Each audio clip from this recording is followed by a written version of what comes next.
नमस्कार, आप देख रहे हैं जम्मू कश्मीर स्पेशल। मैं हूं आपके साथ पूजा ठाकुर।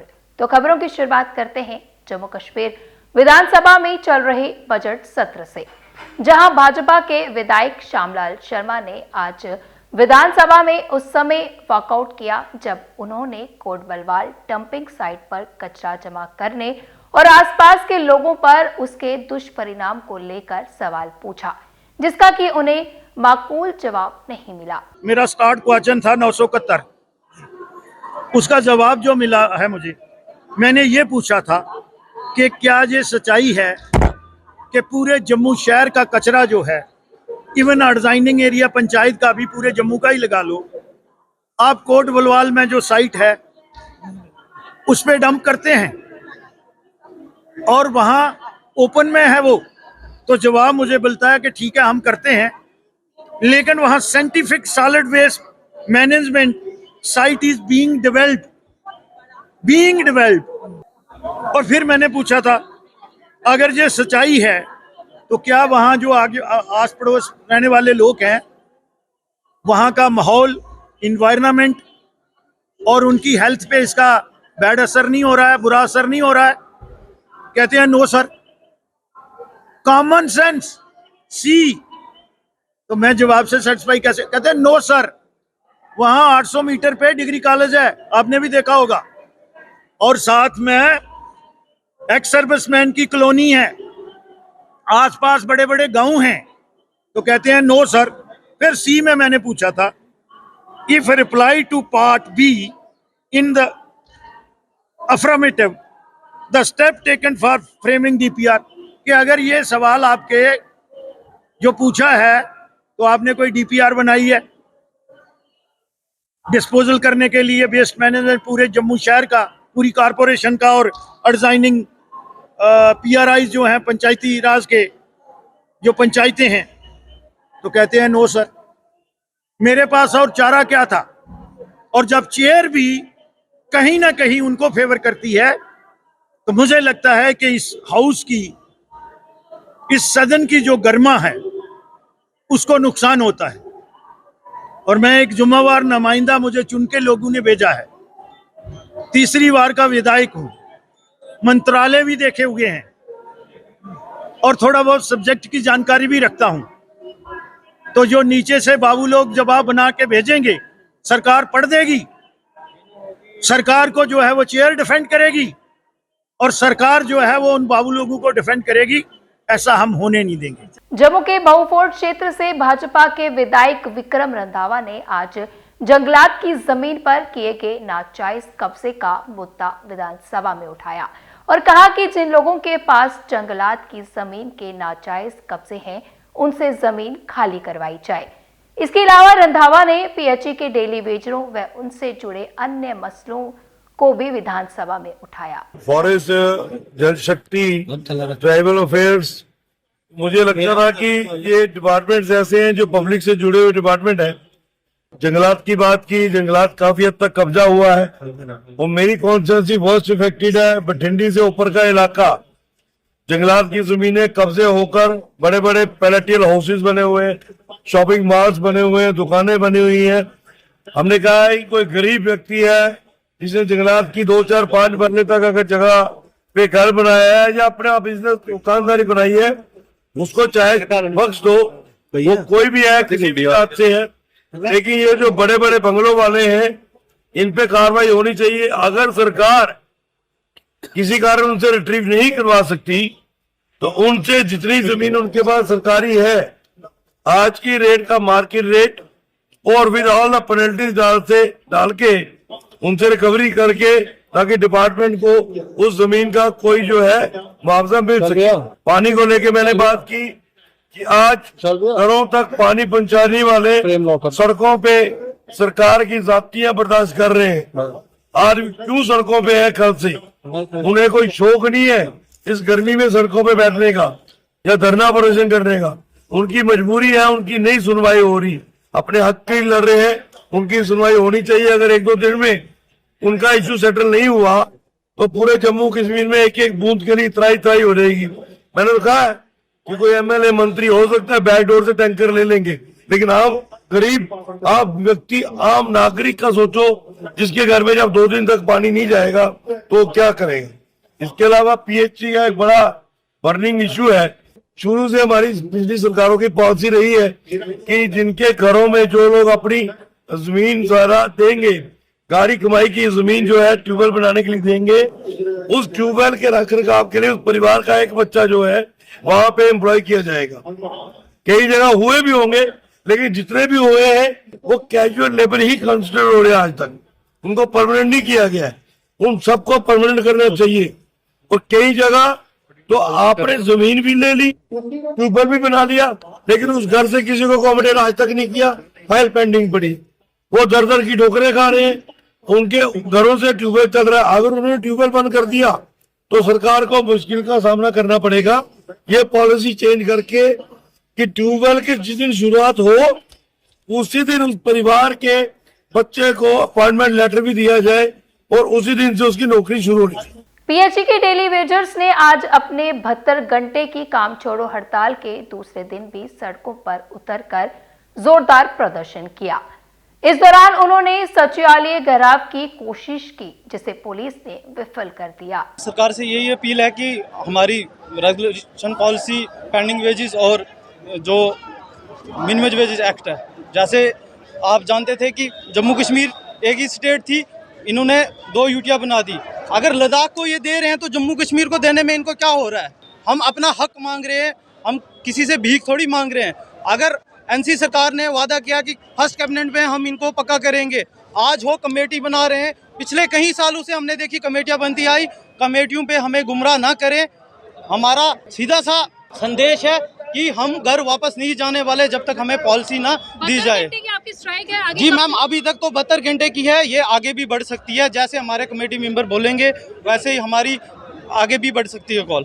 जम्मू कश्मीर के उप मुख्यमंत्री सुरेंद्र चौधरी ने कहा कि केंद्रीय गृह मंत्री अमित शाह अपने स्टेटहुड और नौकरियों व जमीन में विशेष दर्जे को लेकर किए गए वादे को जल्द पूरा करेंगे। हमारा तो एक ही बात है कि ऑनरेबल होम मिनिस्टर साहब ने on the floor of the parliament ये वादा किया हुआ है जम्मू कश्मीर के लोगों से कि आपकी ज़मीनें और आपका जो लोगों के बच्चों के रोज़गार हैं उनको बाहर के लोगों को नहीं लेने देंगे। इसलिए उम्मीद करेंगे कि होम मिनिस्टर साहब जल्दी से जल्दी जम्मू कश्मीर का जो हमारा स्टेट का दर्जा वो वापस करेंगे और जिस जो स्पेशल स्टेटस हम जिसकी बात करते हैं कि हमारी ज़मीनें और हमारे बच्चों के रोज़गार महफूज रहें, उस पर भी जल्दी से जल्दी को अनाउंसमेंट करेंगे। ये उम्मीद हम होम मिनिस्टर साहब से रखते हैं। अनंतनाग पुलिस ने पाकिस्तान स्थित लश्कर-ए-तैयबा आतंकी हैंडलर से जुड़े अवैध निर्माण को गिराया। अनंतनाग पुलिस ने डिस्ट्रिक्ट एडमिनिस्ट्रेशन के सहयोग से एक बड़ी कार्रवाई के तहत रेखन हसनपुरा में अवैध रूप से निर्मित मकान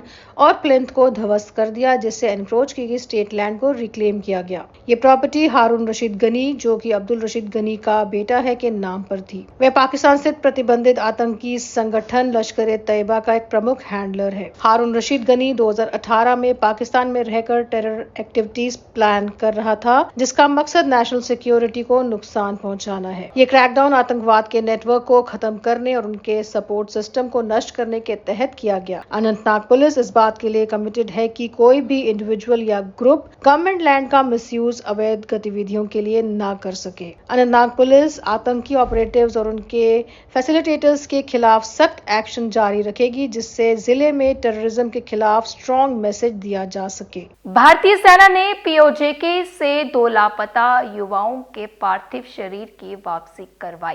भारतीय सेना ने जम्मू कश्मीर के बारामूला जिले के उड़ी तहसील से लापता हुए 2 युवाओं के पार्थिव शरीर को सफलतापूर्वक वापस लाने में महत्वपूर्ण भूमिका निभाई। आपको बता दें कि 5 मार्च 2025 को बसग्रान और कमलकोट गांव के एक युवक और युवती की झेलम नदी में डूबने से मौत हो गई। घटना के तुरंत बाद भारतीय सेना ने उनके शवों की तलाश के लिए व्यापक सर्च ऑपरेशन शुरू किया। हालांकि निरंतर प्रयासों के बावजूद उनके पार्थिव शरीर बरामद नहीं हो सके। 20 मार्च 2025 को भारतीय सेना ने झेलम नदी में लापता युवक के शव को देखा।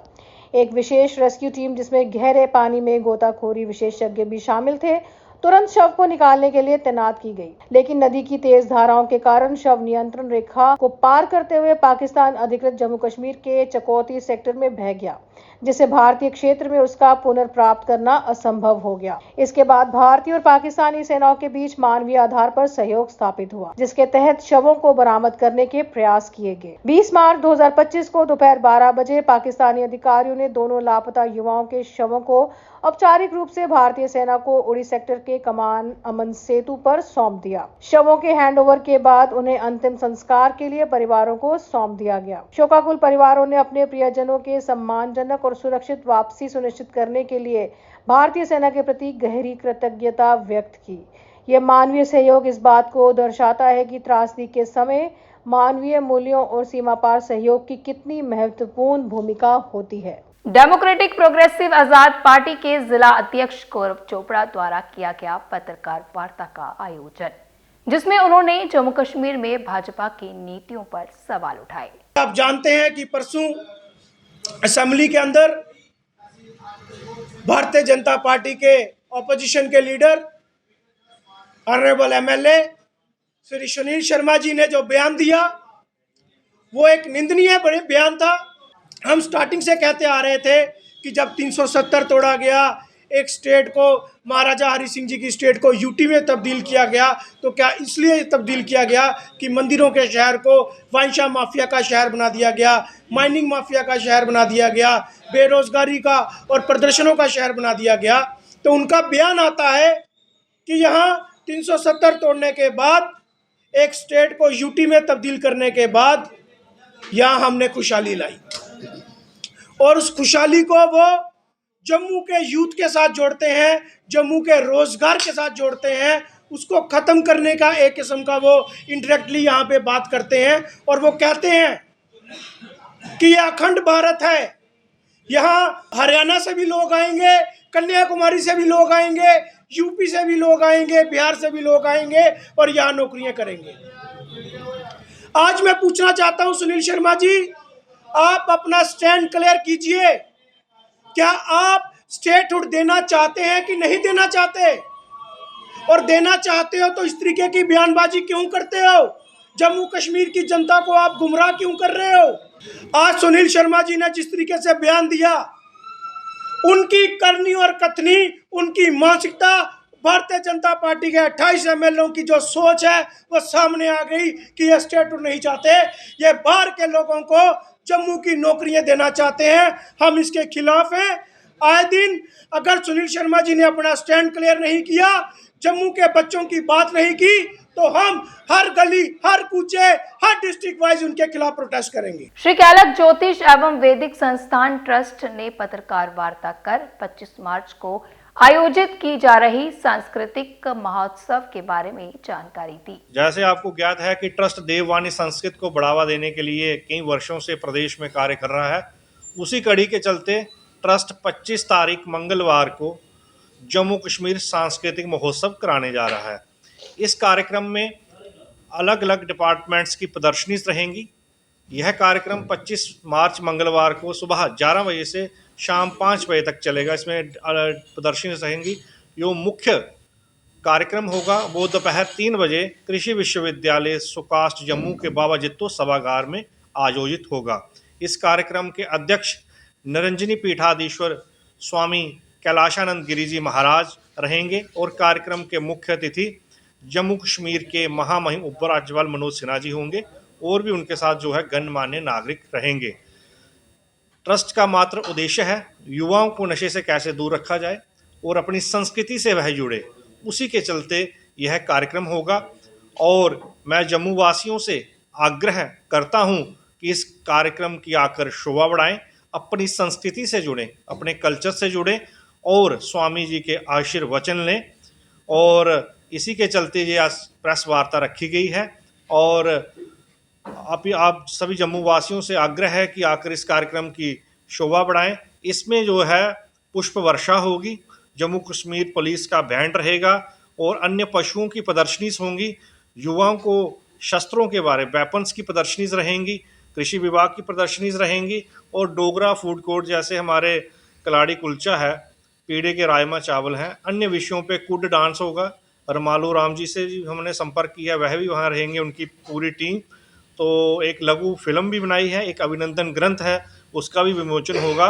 तो सभी से आग्रह है कि 25 तारीख मंगलवार को दोपहर कृषि विश्वविद्यालय जम्मू सुकास्ट में आकर चट्ठा में इस कार्यक्रम की शोभा बढ़ाएं। फोर्टिस हॉस्पिटल में रोबोटिक एडेड सर्जरी से स्टेज 3 टॉन्सिल कैंसर का सफल इलाज। फोर्टिस हॉस्पिटल से आए डॉक्टर कुलदीप ठाकुर ने दी जानकारी। मेरा नाम डॉक्टर कुलदीप ठाकुर है और मैं फोर्टिस हॉस्पिटल मोहाली में एज ENT कैंसर और रोबोटिक सर्जन हूँ।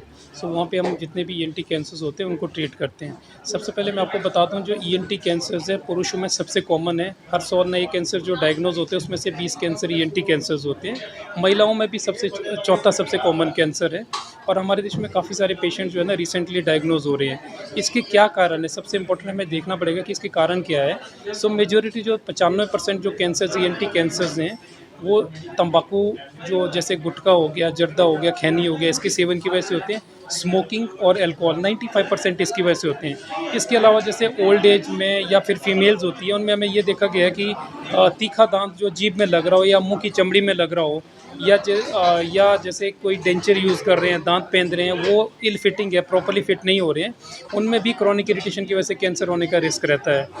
इसके क्या लक्षण है ENT कैंसर के? ENT कैंसर को हम बहुत जल्दी पहचान सकते हैं। सबसे पहले मुंह का कैंसर है, उसमें एक नॉन हीलिंग अल्सर, एक घाव है जो ठीक नहीं हो रहा हो। इनिशियली दर्द नहीं होती है, लेकिन जब उसमें दर्द आना शुरू हो जाए दैट मीन्स कि वो बढ़ गया हुआ है। सो ऐसा कोई भी घाव जिसमें दर्द नहीं है, 2 हफ्ते से ज़्यादा है, वो कैंसर हो सकता है। उनको अपने नियरेस्ट जो भी ENT स्पेशलिस्ट उनको मिलना चाहिए। सिमिलरली अगर गले में दर्द है और वो दर्द गले से कान में जा रही है और साथ में निगलने में दिक्कत हो रही है, उनको भी कैंसर हो सकता है, या आवाज़ ख़राब हो गले में। और उसके अलावा किसी भी तरीके की गांठ है, चाहे वो गले में हो, सामने हो, साइड में गांठ हो, कान के नीचे हो, वो एक कैंसर का रूप हो सकता है। सेम अगेन गांठ भी शुरुआती स्टेज में अगर कैंसरस गांठ है तो उसमें दर्द नहीं होती है, लेकिन लेटर ऑन दर्द होती है। या किसी भी तरीके का नेज़ल डिस्चार्ज आ रहा है, ना उसमें खून आ रहा हो, या कान से डिस्चार्ज आ रहा है उसमें खून आ रहा हो, उनको भी कैंसर होने का कैंसर हो सकता है। इससे हम कैसे बच सकते हैं?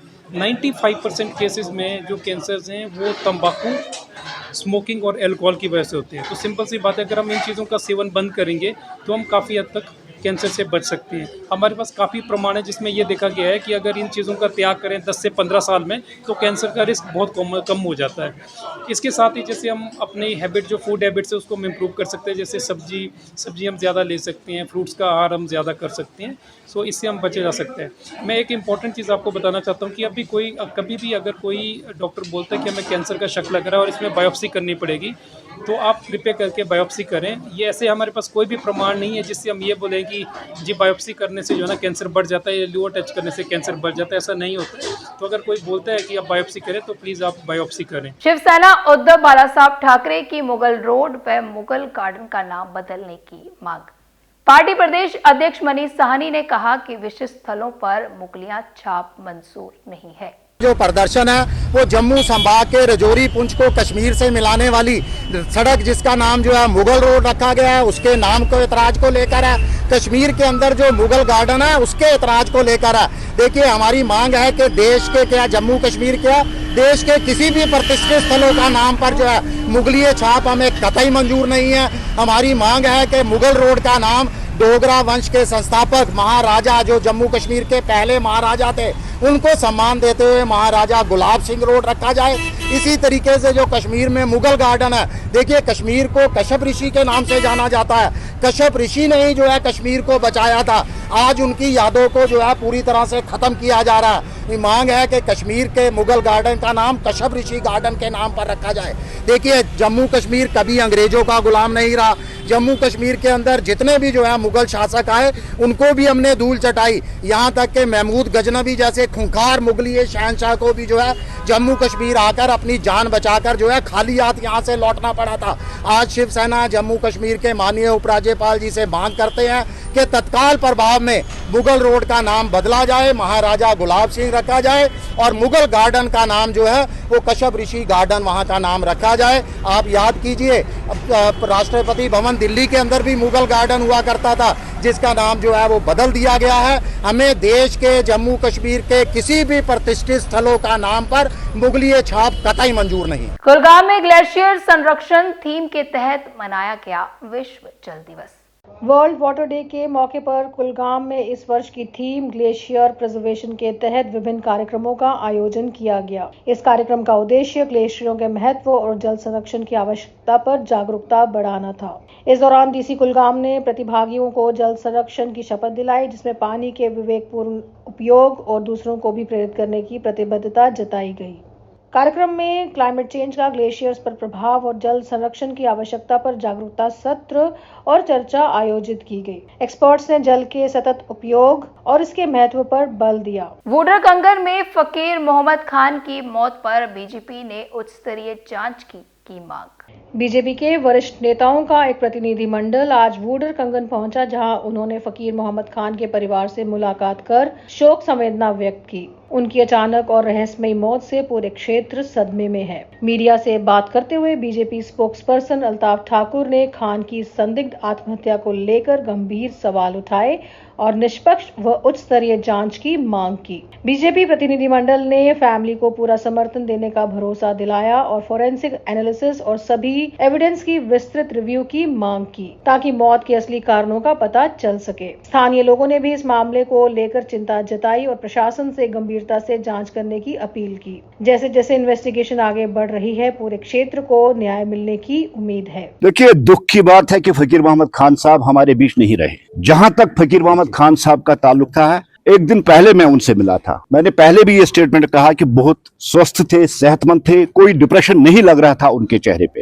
हैसियत के मुझसे बात की, मुझसे मिले, लेकिन जिस हालत में उनकी मौत हुई है, ये एक सस्पिशियस मसला है। हमें डाउट है ये सुसाइड नहीं है, ये एक साजिश के तहत इनको कत्ल किया गया है। क्योंकि अगर हम देखेंगे जिस पोजीशन में राइफल है, वो बड़ी संभाल के इसकी टांगों के बीच में रखी गई है। अगर इसने खुद ही फायर किया होगा, वो उसकी गर्दन यहां लग चुका होगा या गर्दन में, लेकिन जहां उसका फायर है उससे लंबी वो राइफल है जिससे फायर किया गया है। और किन हालात में इसकी मौत वाक़ा हुई है, वहां कौन था, किसने ये किया। पुलिस ने तो पहले स्टेटमेंट दे दिया, लेकिन हम पुलिस से गुजारिश करना चाहते हैं, आपकी वसादत से, डीजीपी साहब से, आईजी साहब से, एसएसपी श्रीनगर से हम गुजारिश करना चाहते हैं, इसकी तह तक पहुंचा जाए। हमें लगता है कि ये सुसाइड नहीं है, ये कत्ल है। कातिल कौन है, उनको बेनकाब करके समाज के सामने लाया जाए। क्योंकि फकीर मोहम्मद खान साहब भारतीय जनता पार्टी के बहुत बड़े लीडर थे। एक आवाज थी गुरेज की, गरीबों की आवाज थी, मिस्कीनों की आवाज थी, आम लोगों की आवाज थी। इस आवाज को दबाने में किसका रोल है? पुलिस को इस पे एक सिट बिठा के दूध का दूध और पानी का पानी अलग करना चाहिए। ये हमारी मांग है, ये हमारी डिमांड है। भारतीय सेना ने गुरेज घाटी के बख्तौर में एलओसी के पास इफ्तार पार्टी का आयोजन किया। सद्भावना और सामुदायिक एकता को बढ़ावा देने के उद्देश्य से भारतीय सेना की राणा बटालियन ने गुरेज घाटी के बख्तौर क्षेत्र में एलओसी के पास राणा पोस्ट पर एक भव्य इफ्तार पार्टी का आयोजन किया। इस कार्यक्रम में स्थानीय लोग और वरिष्ठ नागरिक बड़ी संख्या में शामिल हुए, जिससे भारतीय सेना और बख्तौर कंजलवाल क्षेत्र के लोगों के बीच संबंध और मजबूत हुए। स्थानीय लोगों ने इस पहल की सराहना करते हुए कहा कि ईद, होली, दशहरा और दिवाली जैसे त्योहारों को सेना के जवानों के साथ मनाना सामुदायिक सौहार्द को बढ़ावा देने में मदद करता है। उन्होंने उम्मीद जताई कि भविष्य में भी ऐसे आयोजन होते रहेंगे, जिससे सीमा क्षेत्र में सेना और आम जनता के बीच संबंध मजबूत होंगे। हम इंडियन आर्मी के राणा बटालियन का बहुत ही शुक्र अदा करना चाहेंगे कि आज उन्होंने ब्लॉक बख्तौर कंजलवन के पब्लिक को यहाँ पे इफ्तार पार्टी की इनवाइट की थी और बहुत सारे लोग आए थे। यहाँ पे बाज़ाब्ता तौर नमाज का एहतमाम किया गया। यूनिट की तरफ से जो मौलवी साहब थे उन्होंने नमाज पढ़ाई और हम यही आशा करते हैं कि हम जो भी त्यौहार होगा, चाहे वो ईद दो होगी, होली होगा, दशहरा होगा, दीपावली होगी, वो हम इंशाल्लाह मिलजुल के मनाएंगे, ताकि हमारा जो आपसी लिहाज़ वो बरकरार रहेगा। और इंशाल्लाह यही उम्मीद करते हैं कि आने वाले वक्त में भी ऐसे इवेंट्स होते रहें, जिसके लिए हम इंडियन आर्मी का काफ़ी शुक्रिया अदा करते हैं। तो आज की जम्मू कश्मीर स्पेशल बुलेटिन में इतना ही। फिर मिलेंगे इसी समय। मुझे दीजिए इजाजत। नमस्कार।